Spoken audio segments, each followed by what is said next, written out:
Imagine a killer who not only stalked the shadows of Northern California, but brazenly taunted law enforcement and the public through cryptic letters and ciphers. A phantom whose chilling communications became as infamous as his heinous acts. This isn't fiction. This is the enduring, terrifying legacy of the Zodiac Killer, an enigma who, for over half a century, has evaded justice. What if the truth has been hidden in plain sight all along? The late 1960s in America were a kaleidoscope of change, a time of cultural revolution, idealism, and the summer of love. But beneath the vibrant surface of Northern California, a sinister shadow began to stretch. It began in the tranquil, almost idyllic communities north of San Francisco, where young lovers sought quiet solace under starry skies. Instead, they found terror.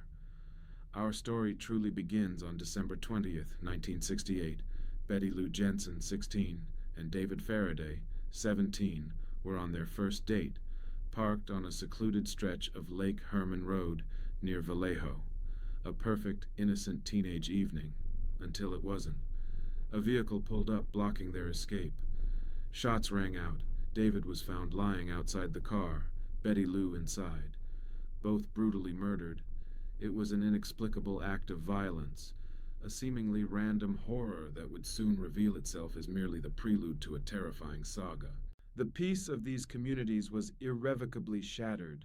A new kind of fear began to seep into the collective consciousness, a fear of the unknown, of a predator lurking in the shadows whose motives remained a chilling blank.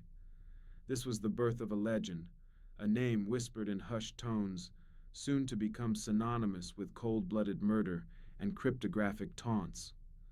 Visual, close-up on a vintage newspaper clipping detailing the Lake Herman murders. Just 7 months later, on July 4th, 1969, the nightmare returned. Darlene Farron, 22, and Mike Mageau, 19, were parked at Blue Rock Springs Park, also in Vallejo. A car pulled alongside, a man with a flashlight blinding them before firing multiple shots. Darlene died at the scene. Miraculously, Mike survived, providing the first description of the assailant, a heavy-set, white male. But this time, something new and profoundly unsettling occurred. Around 12:40 a.m., a call came into the Vallejo Police Department.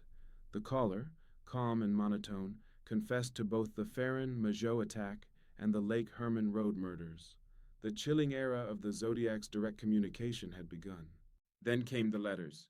Within weeks of the Blue Rock Springs attack, 3 separate newspapers, the Vallejo Times-Herald, the San Francisco Examiner, and the San Francisco Chronicle, received identical letters.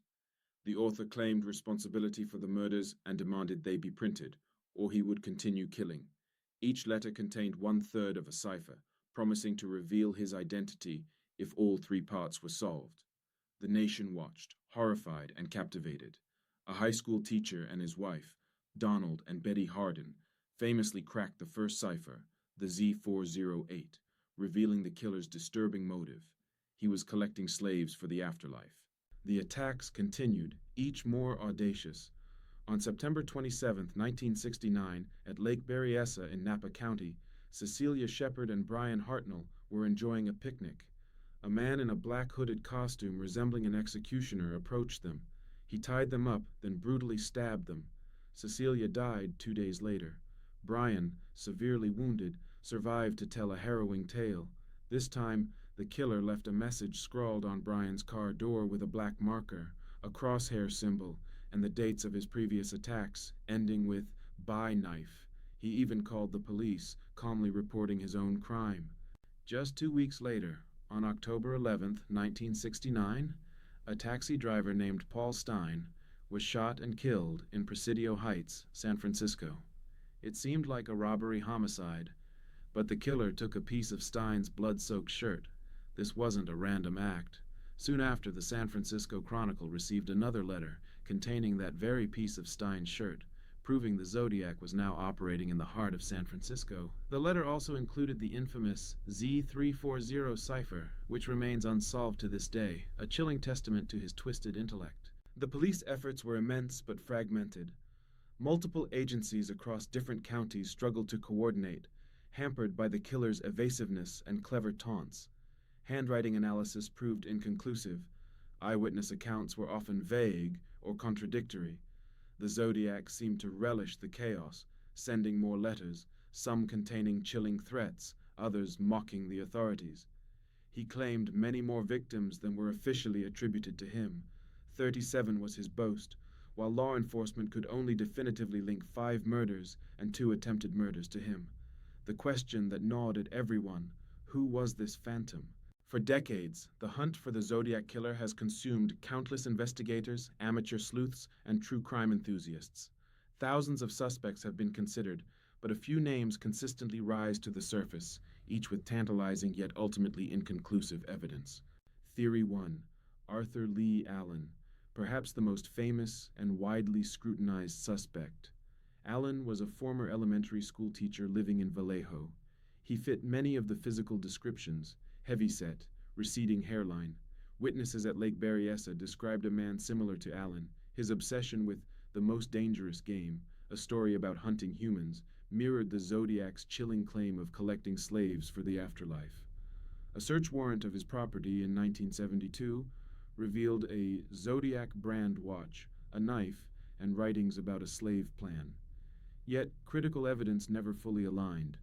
His fingerprints didn't match those found at crime scenes, and his handwriting, while having some similarities, was ultimately deemed not a match by multiple experts. He had strong alibis for some of the attacks, though these were later disputed. Despite the compelling circumstantial evidence, he was never definitively proven to be the Zodiac. He died in 1992, leaving a cloud of suspicion that persists to this day. A fascinating, if lesser-known suspect put forward by journalist Olaf Thoresen and others. Gaikowski was a San Francisco resident who worked in the counterculture newspaper scene.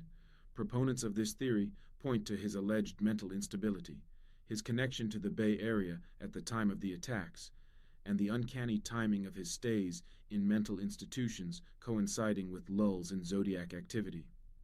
There were claims from those who knew him that he expressed a hatred for police and showed proficiency in ciphers.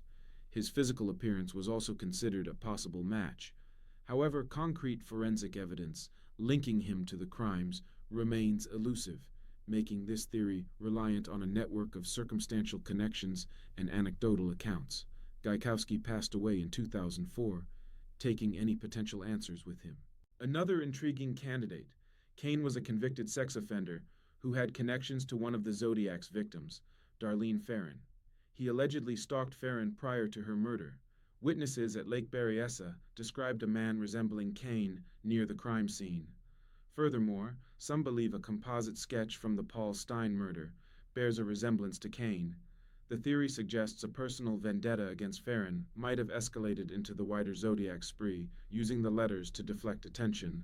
Like other suspects, while the circumstantial evidence raises eyebrows, definitive proof connecting Kane to the Zodiac's unique handwriting, ciphers, or fingerprints has never materialized. He remains a person of interest in the eyes of some investigators and researchers. The truth is, each theory offers a compelling narrative, a glimpse into a potential reality, yet the definitive link, the irrefutable piece of evidence that would bring closure, remains elusive. The Zodiac's ability to remain hidden, to taunt and vanish, speaks to a cunning intelligence and a chilling understanding of how to exploit the limitations of law enforcement at the time. The Zodiac Killer, a name that evokes terror and fascination in equal measure, remains one of America's most infamous unsolved mysteries. 5 confirmed victims, 2 miraculous survivors, countless chilling letters, and an unsolved cipher stand as stark reminders of a serial killer who seemingly vanished into thin air. His reign of terror, though relatively short, left an indelible mark on the collective psyche of a nation, forever altering the perception of safety in idyllic communities. Decades have passed since the last confirmed Zodiac communication, but the fascination endures. The lack of closure gnaws at the victims' families, at the dedicated investigators who spent careers chasing shadows, and at a public captivated by the phantom's enigma. Was he a lone wolf, meticulously planning his attacks and communications, or was he a disturbed individual who found a perverse thrill in the chaos he created, perhaps even basking in the global notoriety he achieved? The questions persist. Is the Zodiac Killer dead? having taken his dark secrets to the grave? Or could he still be out there, an elderly specter watching as the world continues to debate his identity? With advancements in forensic technology, particularly DNA analysis, is it truly possible that one day the chilling Z340 cipher will finally yield its secrets, or a forgotten piece of evidence will be re-examined, leading to the irrefutable truth? The Zodiac Killer is more than just a cold case. He is a symbol of the darkness that can lurk beneath the surface, a testament to the fact that sometimes the most terrifying monsters are the ones who never truly show their face. Will justice ever be served? Or will the Zodiac forever remain the unseen hand, the unsolved riddle, the chilling whisper in the dark? If the chilling mystery of the Zodiac Killer captivated you won't want to miss our other deep dives into America's most perplexing cold cases. Click here to explore our playlist of unsolved crimes and forgotten horrors. And if you're as fascinated by the dark corners of history as we are, be sure to like this video, leave a comment